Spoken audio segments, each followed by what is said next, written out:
Assalamualaikum warahmatullahi wabarakatuh. Ustadz, saya boleh nggak mempunyai perasaan yang seperti akan saya uraikan ini? Boleh Bu, boleh. Pada waktu yang lalu, nggak, ini ceritanya belum. Ya deg-degan lu Bu nih. Jadi deg-degan, cerita apa ini ya Allah.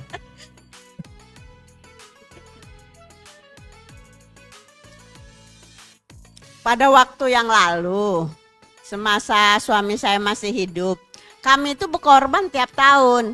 Anak pertama, kedua, ketiga, papa, mama. Jadi 5 tahun itu 5. Terus sambung lagi karena arisan di grup dia gitu.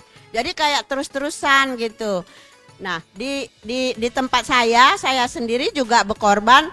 Kalau ada jatah yang agak besar, kita nabung sejuta. Ada teman yang dia ngadakan di rumah gitu. Terus sekarang itu Ustadz, saya kan udah pensiun. Terus saya punya deposito tapi dikit. Saya merasa bahwa uang itu saya niatkan untuk tidak mengganggu anak, mantu, cucu kalau kenapa-napa saya gitu. Nah, boleh nggak saya punya perasaan bahwa toh dulu saya udah istiqomah kok, udah sering gitu. Jadi saya enggak berkorban lagi karena buat jaga-jaga deposito yang dikit itu. Segitu aja Ustadz. Assalamualaikum warahmatullahi wabarakatuh. Boleh nggak seperti itu perasaan saya saat ini? Baik, terima kasih Ibu. Jadi konsep umumnya sebenarnya sama semua. Ibadah itu dilakukan ketika syaratnya terpenuhi. Dalam konteks haji ya sudah mampu istitoah, maka orang harus berhaji. Sudah dapat porsi dan sudah dapat tanggal keberangkatan. Kalau kurban juga sama. Kalau dalam kondisi keuangan kita memungkinkan kurban ya kita berkurban. Tapi kalau nggak memungkinkan karena pertimbangan seperti Ibu bilang tadi, saya ada dana, tapi ini kan dana yang saya gunakan untuk kebutuhan saya. Berarti tinggal Ibu yang mengukur apakah saat ini saya masuk kategori orang yang wajib berkurban atau tidak.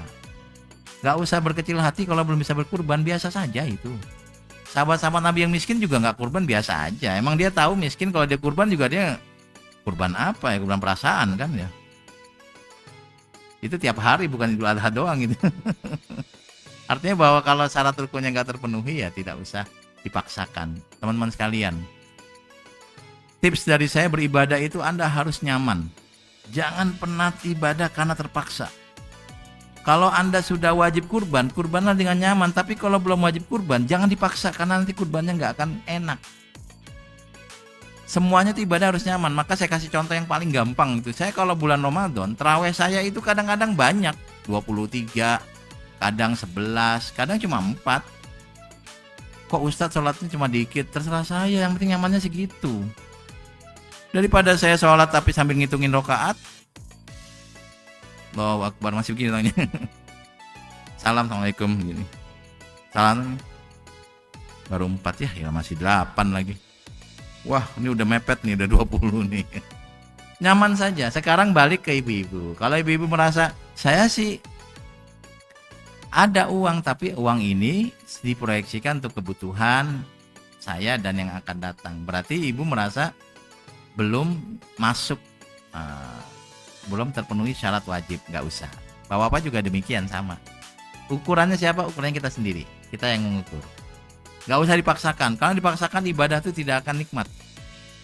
Anda baca Quran, nikmatnya 1 juz saja. Kalau Anda baca 3 juz, yang 2 juz itu nggak enak bacanya. Udah buru-buru, udah ngantuk gitu ya. Ibadah yang enak. Wah kalau gitu saya nggak usah ngapal Quran. Anda itu malah jadi alasan malas. Bukan, ini ukurannya sudah diukur. Jadi jangan memaksakan diri untuk beribadah dengan segala apapun. Karena nanti ada yang gini Bu, ada orang dijanjikan keutamaan sedekah. Nanti kalau kamu sedekah Allah balas 700 kali lipat. Jadi kalau punya mobil sedekahlah motor, insya Allah kita dapat mobil. Akhirnya motornya sedekahin, nggak punya mobil, motor nggak punya. Kemana-mana naik angkot sama naik gojek. Akhirnya nyesel sedekah. Lalu nanya Tuhan kenapa saya belum dapat mobilnya, saya sudah sedekah. Malah Tuhan yang disalahkan karena dia sedekah memaksa tidak nyaman. Itu perlu untuk dipikirkan. Ibadah yang nyaman tuh asik nanti. Saya termasuk orang yang kalau sholat malam nggak banyak. paling 2 rakaat tahajud paling.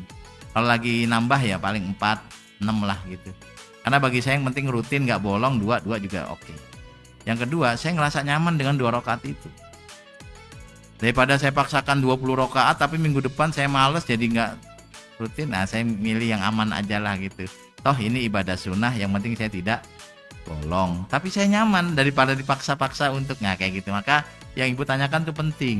Beribadahlah dengan nyaman sesuai kapasitas diri masing-masing. Jadi yang mengukur siapa? Kita sendiri. Kalau dulu kita sudah berkurban, alhamdulillah kita sudah punya catatan amalnya. Bersyukurlah kalau ibu punya kesempatan berkurban. Kalau sekarang kok nggak bisa berkurban, bersabarlah, mudah-mudahan nanti ada kesempatan untuk berkurban.